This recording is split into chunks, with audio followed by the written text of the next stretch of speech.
Well, emergency broadcast to share with you guys today. Tensions between Israel, the United States, and Iran are exploding. I mean, right now, just within the past couple of days, a lot of things have happened. For starters, there are now 32 reported United States Air Force tankers flying over the Atlantic into European countries there to protect the U.S. or kind of build up our military force. But on top of that, there's also striker ships that are being sent to the region. Donald Trump, by the way, was called home early and rushed back from the G7 event, which he's now, I believe, en route at the making of this video. Not only that, but Donald Trump put on his Truth Social page that Tehran needed to be evacuated. Oh, and there were encryptions, two of them, that were sent out. I've got a lot to share with you. Tensions are high. And here's the deal. I'm going to be very blunt with you. They have been telling us that Iran had nuclear weapons since, I don't know, about 1995 was one of the earliest reports that I could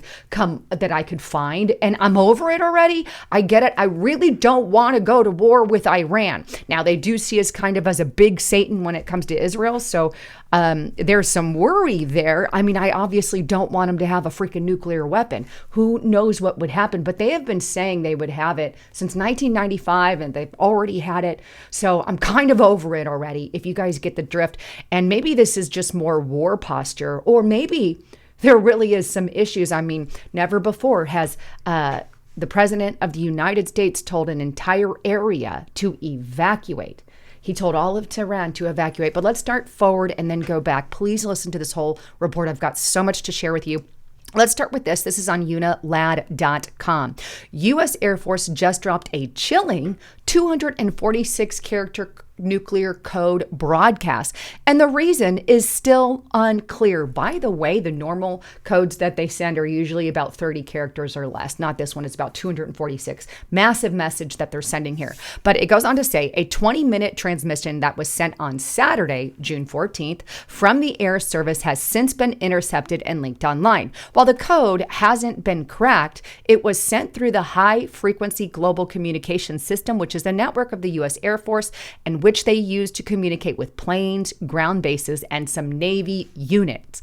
It works using shortwave radio signals, which can travel long distances, and is crucial for sending emergency messages and other critical information quickly. And they actually recorded it on Twitter. I'm not going to pull up that particular article because I don't want to show the message, right? But anyway, it's a bunch of numbers, obviously encrypted. But with that, on top of that emergency message that happened on the 14th, well, just a couple days later on the 16th, we get news of this. This is on TWC. An armada of United States Air Force tankers just deployed east over the Atlantic, spurring speculation.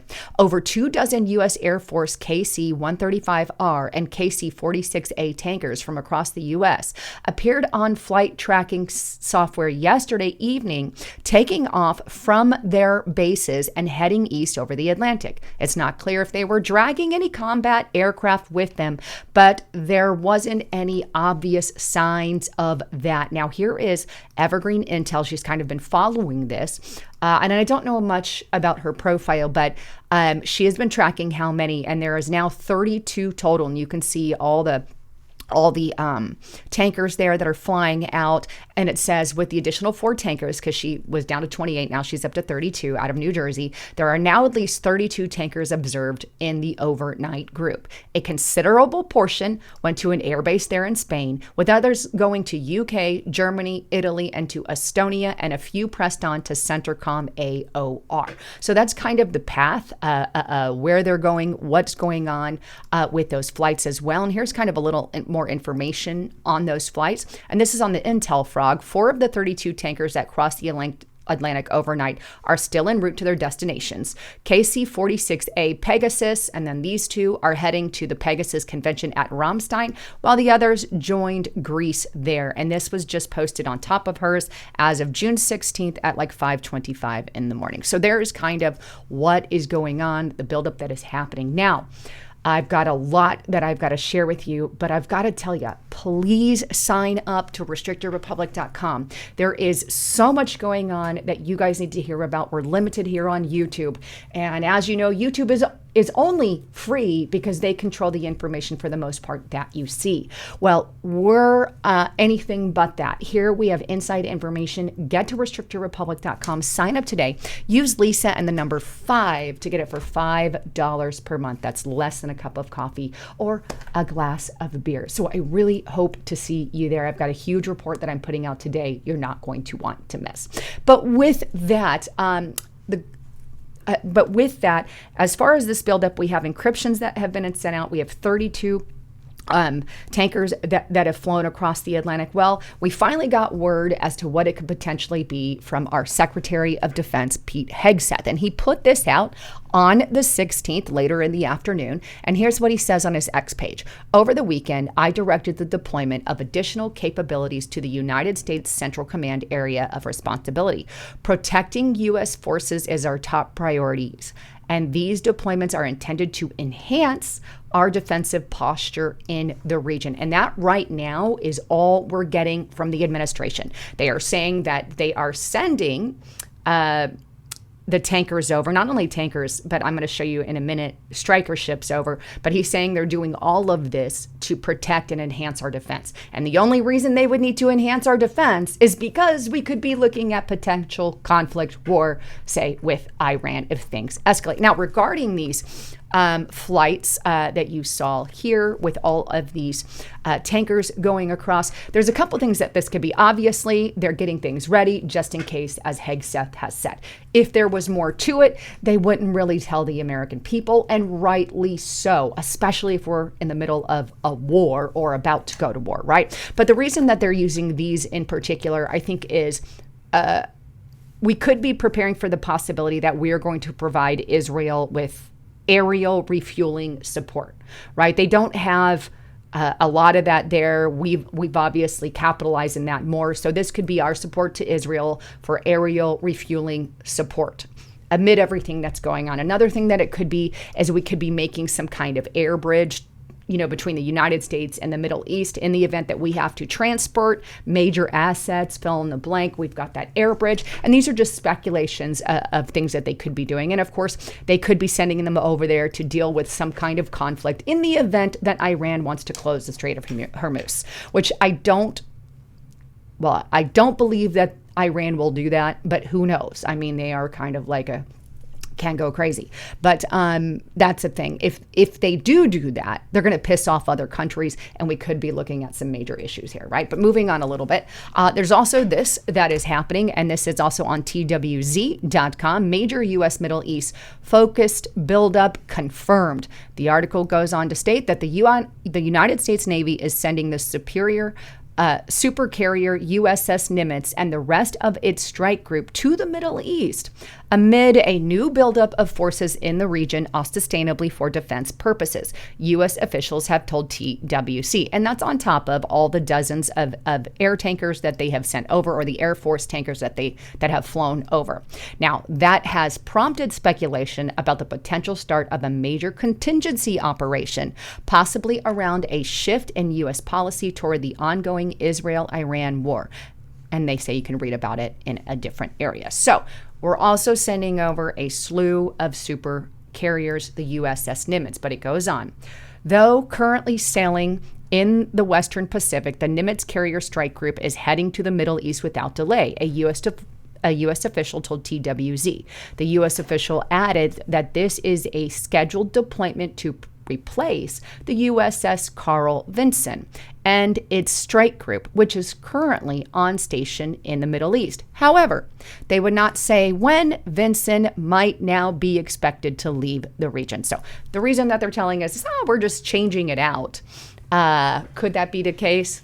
Who knows? But all we do know is we don't have a leaving date for Venison. In other words, they're both going to be there at least for a time. Now, Fox News has separately reported that the decision to send Nimitz to the Middle East, though previously planned, has been accelerated by multiple months, and that it and Venison will be in the region together for at least a period of time, in addition to the carrier and its air wing. So, obviously, and by the way, this is important, that strike group is currently known to include 4 Berkey-class destroyers, at least one fast attack submarine also typically accompanies these Navy carriers. So there's some military buildup absolutely for a reason, right?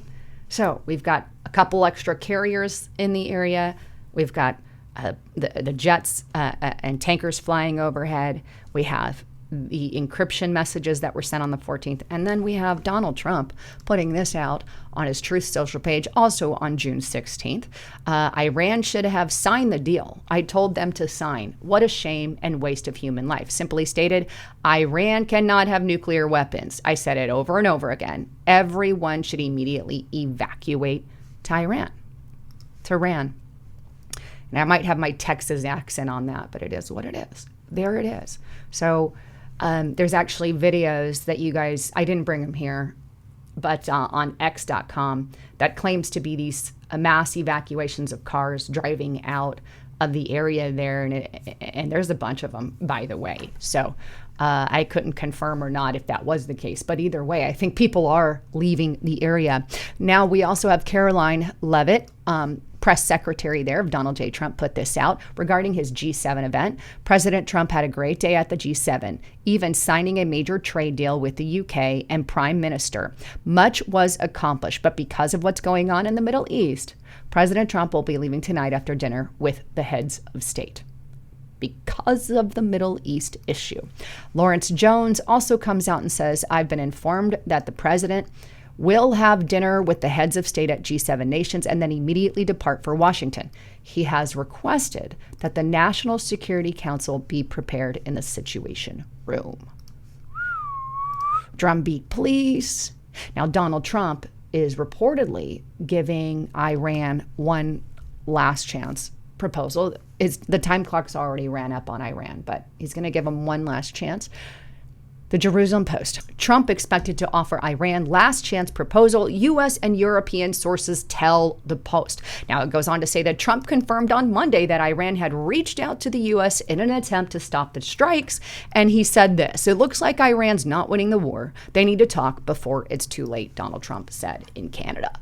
So hopefully this last chance effort will pan out, right? But who knows? If the other one didn't, I'm not sure it will.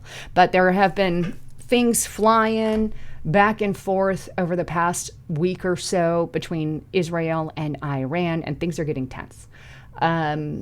Yes, we've been told that Iran potentially had a nuclear weapon since 1995. I'm over it. I don't want to get involved in the war. I really don't.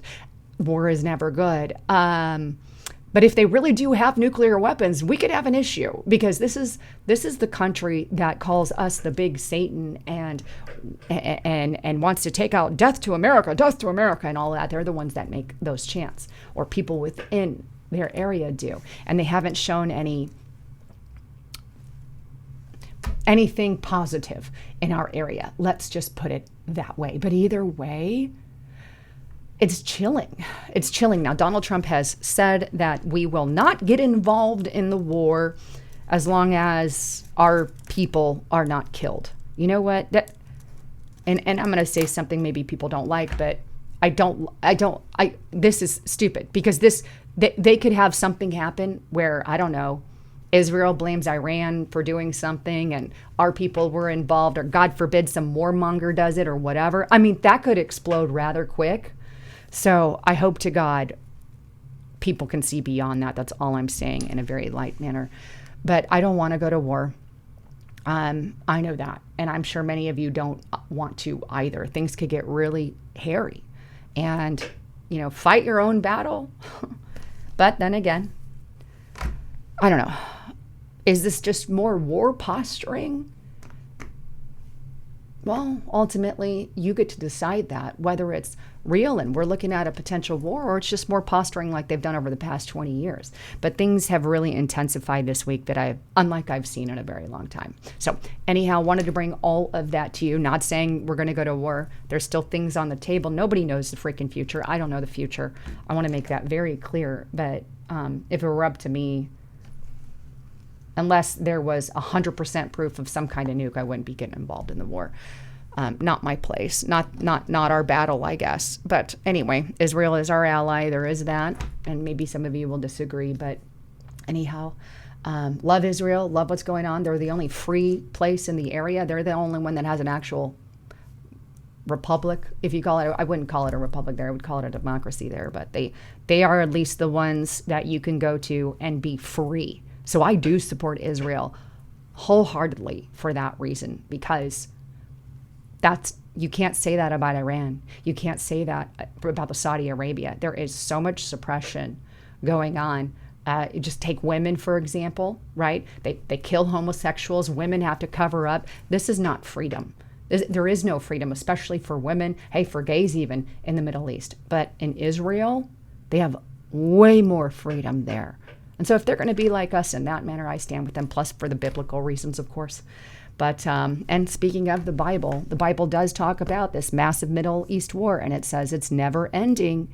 And this could absolutely be part of that. And God forbid that we're headed in that direction, because a tribulation could be nearby. Anyhow, I love you guys. Thanks again for tuning in. I'm Lisa Haven, signing out.